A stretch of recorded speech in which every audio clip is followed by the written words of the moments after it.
Okey, boleh makan sekarang. Makanlah.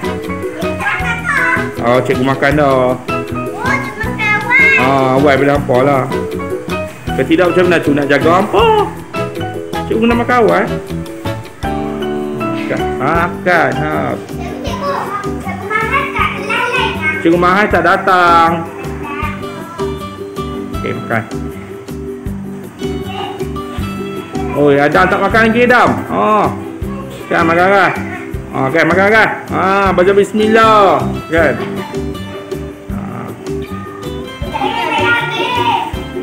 Ayat habis dah.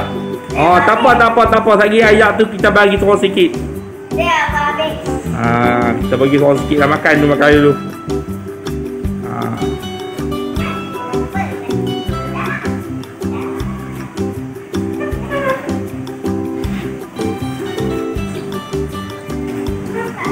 Makan tangan kanan, jidat tangan kiri.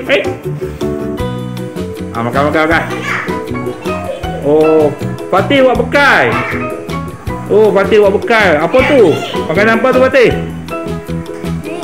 Benda apa tu? Mi Mi tu. Fatih buat bekal. Okey. Makan. Tahan kan? Makan. Awak Nina pun buat bekal. Bagus. Mak dia rajin masak. Bagus. Okey, makan. Bawa si lemak. Bagus. Okey, makan. Bagus semua. Makan.